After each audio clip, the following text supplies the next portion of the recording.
In the maternity ward of St. Mary's General Hospital, the gentle spring sunlight streaming through the windows softly illuminated the pristine white walls of the nursery. Carol Anderson gazed at her sleeping child through the glass, wishing this moment could last forever. "The baby is doing wonderfully," came the nurse's cheerful voice, bringing Carol back to reality. Her first childbirth at 40. Despite being considered high risk, she had managed to deliver safely.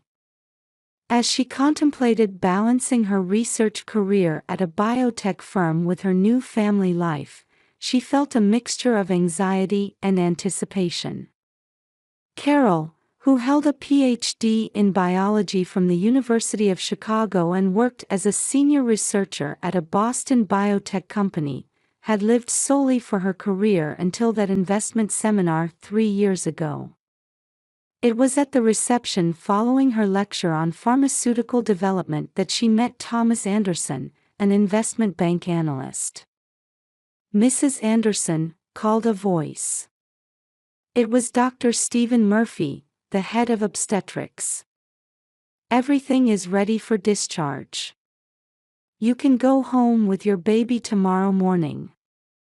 Carol smiled and nodded, but there was a hint of tension in her expression. It wasn't just the anxiety of being a new mother. The presence of her mother-in-law, Barbara Anderson, weighed heavily on her mind.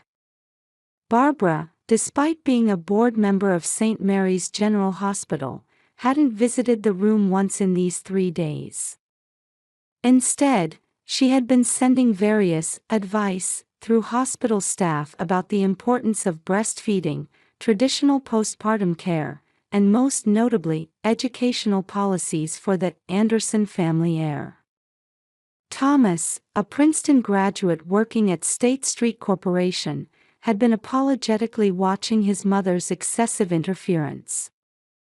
Since losing his first wife Jane in an accident, he had become more susceptible to his mother's influence. Meeting Carol had been a turning point in his life. The couple had met at a medical investment seminar and carefully nurtured their relationship. It took them a year to decide on marriage. Throughout this time, Barbara's reluctant attitude had remained consistent. To Barbara, who came from a proud upper-class traditional family, Carol, from Chicago's middle class, might not have been deemed suitable as a partner for her son. "Mother still hasn't?" Carol began to ask when Thomas visited at dusk, but swallowed her words. Her husband, though showing signs of fatigue from his work as an investment bank analyst, offered a gentle smile. "She said she's busy with work. It's the fiscal closing period for the board." They both knew this was just an excuse. Barbara's true feelings had been revealed when they set up their new home in Boston's upscale suburbs. "It's too close to where Jane's memories are." Since then, Thomas had carefully tried to avoid being caught between his mother and wife. Jane had been perfect. Coming from a Boston Brahmin family and raised in the same social circles as Barbara, she had been an impeccable wife for the Anderson family's heir. After losing her suddenly in an accident, Barbara's attachment to her son had intensified. Having lost her husband 10 years earlier, perhaps her son was her only emotional support. "Tomorrow marks the beginning of a new life," Thomas said, taking Carol's hand. Carol in her J.Crew dress was a stark contrast to Jane, who had favored Chanel. However, her intellectual and warm personality had steadily healed Thomas's heart. Outside the window, the spring evening was deepening. Tulips bloomed vibrantly across Boston's cityscape. The setting sun cast a warm light through the hospital room, as if blessing their future. Yet, no one could notice the unknown shadow that was creeping into that light. Carol looked at her baby again through the nursery window. A tiny life. The beginning of a new family. While it represented certain hope, for someone else, it was an unbearable reality. In the quiet residential area of Newton, young maple leaves swayed in the wind. Among the rows of elegant colonial-style houses, the Andersons' new white residence warmly reflected the spring sunlight. Finally home. Carol sighed with relief as she gazed at her baby in the passenger seat. She thanked Jennifer, the nurse who had driven them, and carefully stepped out of the car. Thanks to the hospital's transportation service, they had managed to discharge without interrupting her husband's work. That's when it happened. Mrs. Carol Anderson. At the sudden voice of a man appearing before her, Carol instinctively held her baby tighter. "I'm Mike Donovan from the Metropolitan Police Special Investigation Unit. We need to talk about that baby." "What? What do you mean?" Her voice trembled. Nurse Jennifer watched the situation with a confused expression. The spring breeze began to shake the maple leaves more violently.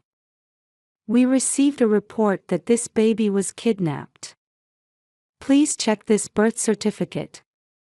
The moment Carol looked at the document the detective held out, her legs began to shake. Her name was indeed there. But the date was wrong. It showed a date from 20 years ago. "This is a mistake. This child is. I gave birth to this baby 3 days ago." Her desperate voice echoed through the quiet residential street. Curious eyes began peering from neighboring windows. Jennifer nervously pulled out her mobile phone.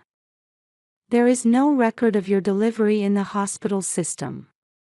Instead, there's a record of a stillbirth from 20 years ago." "That's not true. Ask Dr. Murphy. The nurses too." At that moment, Carol began to recall something unsettling. During her hospital stay, something had felt off. The subtle attitudes of the staff, the unnatural delay in discharge procedures, and "Please let me call Thomas. My husband." As Carol reached for her phone with trembling hands, a female detective approached. "I'm sorry, but under these circumstances, we'll need to take temporary custody of the baby." "No. This child is mine. Please, just listen a little longer." With an anguished cry, Carol held her baby tightly. However, trained police officers gently but firmly separated the small life from its mother. "This can't be." Carol's vision began to blur. What was happening before her eyes felt surreal, like a nightmare. But the cold sensation of handcuffs on her wrists confirmed this was undeniable reality. At that moment, she noticed a familiar luxury car stopping beyond the police car. Mother-in-law. Barbara Anderson stepped out of the car. With her usual elegant bearing, but wearing a somewhat different expression. She held some documents in her hand. "Why?" The question was drowned out by the sound of the police car door closing. No sirens were activated, as if being considerate not to disturb the peace of this upscale neighborhood. The scenery outside the car window began to move slowly. The tulips, young maple leaves, and Barbara standing at the entrance gradually receded into the distance. In the police car heading to the station, Carol desperately tried to recall the events from 3 days ago. The smooth delivery. The kind hospital staff. The first meeting with her baby. And the slightly off sense of time. Everything had been too perfect.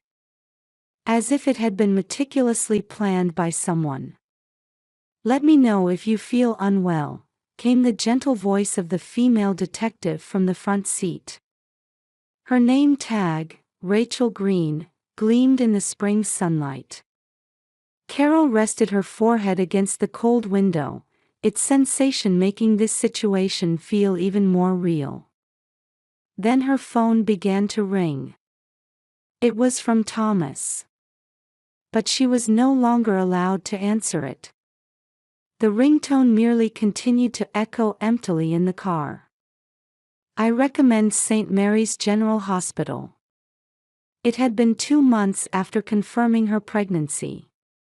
In the living room of their upscale suburban Boston home, Barbara had announced this with a perfect smile. In the space surrounded by European antique furniture, those words had resonated without any sense of dissonance. "But Mom, Beth Israel Deaconess Medical Center might be." "Thomas, you understand, don't you?" Barbara's voice was soft but firm. Dressed in a gray Chanel suit, she blended perfectly into this luxurious reception room, like one of its furnishings. "I'm a board member there. I can arrange the best medical team. Besides..." A moment of hesitation. It seemed so calculated, it could only be an act. "Jane also." The air froze. Carol unconsciously gripped the hem of her and Taylor dress tightly. Whenever the first wife's name came up in conversation, time seemed to stop in this house. "I understand." At Carol's words, Barbara nodded with satisfaction. It looked like a smile of victory. From the next day, preparations for the delivery began. Barbara's influence extended to every corner of the hospital. The consultation with Dr. Murphy, the head of obstetrics, the selection of the midwife team, the arrangement of a private room. Everything proceeded perfectly, and somewhat unnaturally smoothly. "Carol, are you all right?" One day after a checkup, Thomas asked worriedly. He had come to the hospital between important meetings at State Street Corporation. "Yes, I'm fine. It's just..." Carol continued, carefully choosing her words. "The nurses seem a bit strange. It's like they're being overly cautious with me." It wasn't just her imagination. There was a clear sense of unease in the hospital staff's behavior. Excessively polite, yet seeming to hide their true feelings. This was especially noticeable when Barbara was at the hospital. "Isn't it because you're the board member's daughter-in-law?" Thomas said with a gentle smile. But Carol couldn't help feeling there was something more to it. Through daily checkups, Carol gradually learned about the hospital's internal affairs. Barbara's influence wasn't merely superficial. Over 20 years of experience as a board member. Connections through charitable work. And ties with Jane's family lineage. These were intricately intertwined, casting a web-like influence over the entire hospital. "Ma'am, did you know about the transition to the new system?" One day, an elderly nurse approached her, speaking as if making casual conversation. "System?" "Yes, the hospital's record system. We're switching from the old one to the new." The conversation was interrupted, but it continued to nag at Carol's mind. Later, she would realize its significance. As she entered late pregnancy, Barbara's interference grew stronger. "This is the Anderson family heir. Education is most important. I think Jane should have done this. I want you to understand our traditions." Behind these words, Jane's shadow was always lurking. Mom thought of Jane like a daughter, Thomas said one night, unusually speaking about the past. Meeting at the tennis club, their romantic newlywed life on Nantucket Island. And then, that sudden accident. They both grew up in the same social circles. The rest of his words sank into his glass of whiskey. As the due date approached, subtle changes began appearing in the hospital atmosphere. Particularly noticeable was the rotation of night shift staff. Unfamiliar faces increased, each seeming to harbor some secret. "We're increasing personnel at night for data migration work," Kate Wilson, a young system administration staff member, explained, her expression showing slight conflict. A week before the due date, Carol caught her first glimpse of Barbara's true nature.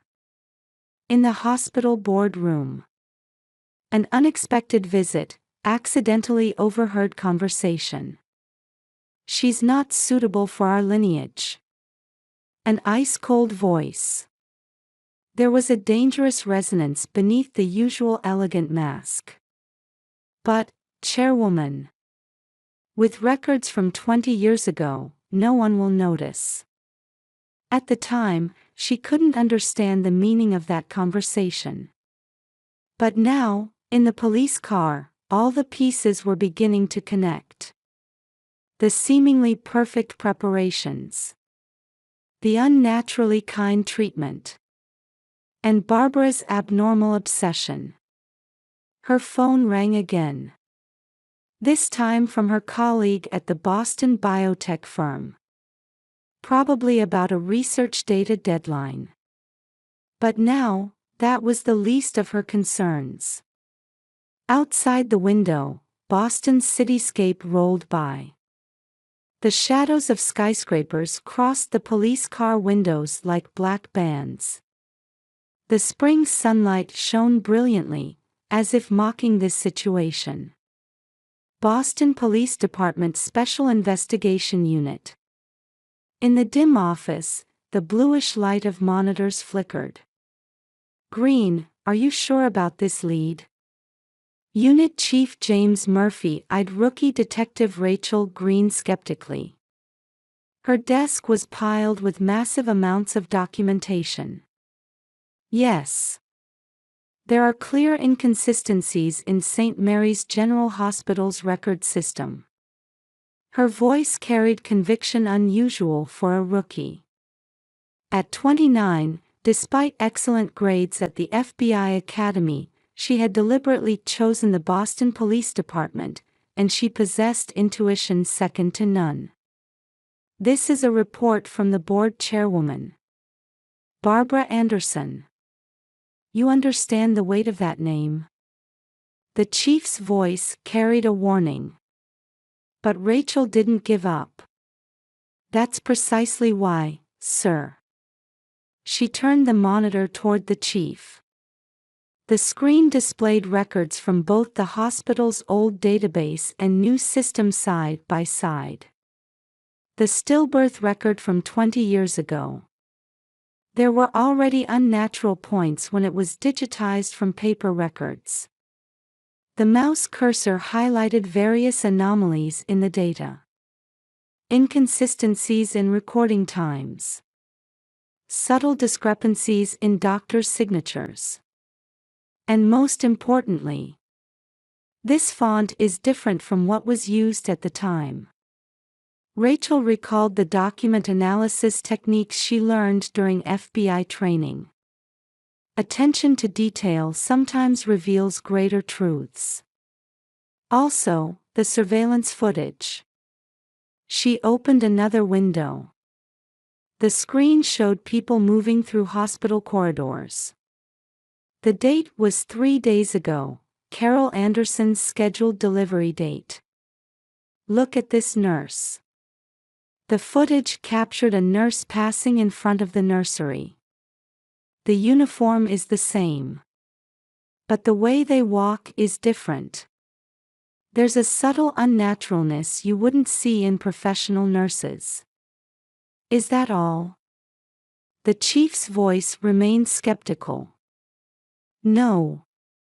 Rachel produced records from a confidential interview with Kate Wilson, a young staff member from the hospital's system administration.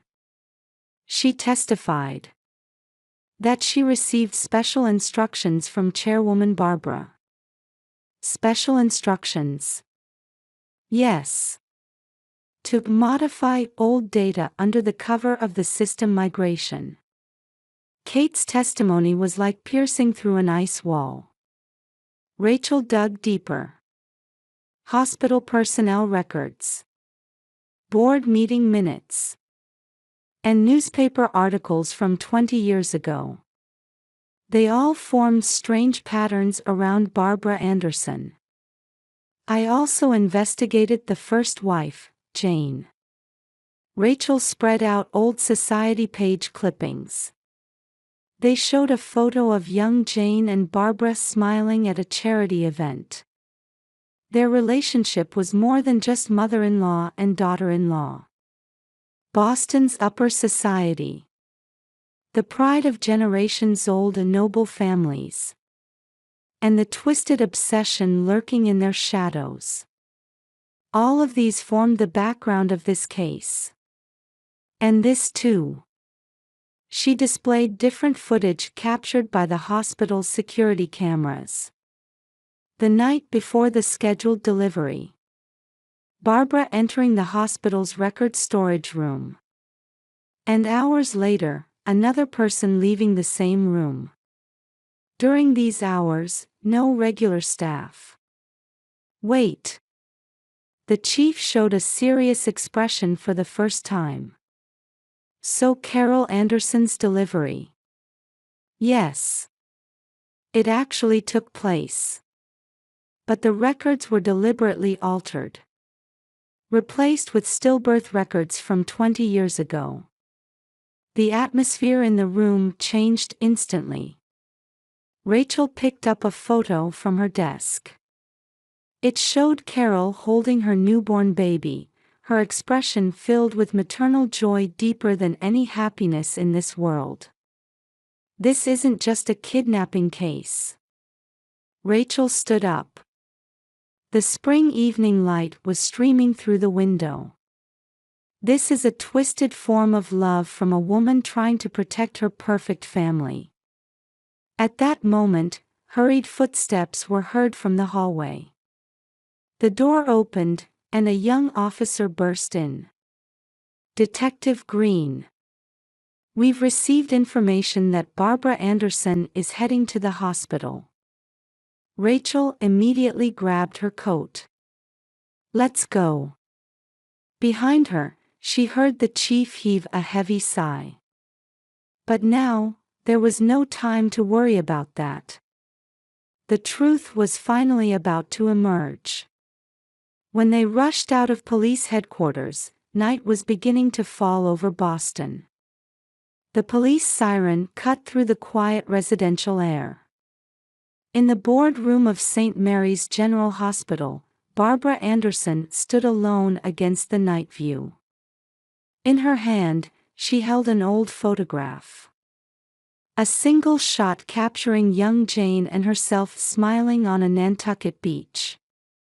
A perfect moment from the past, sealed in time. Don't move further inside. Rachel Green's voice echoed behind her. Barbara turned slowly. Her expression no longer wore a mask.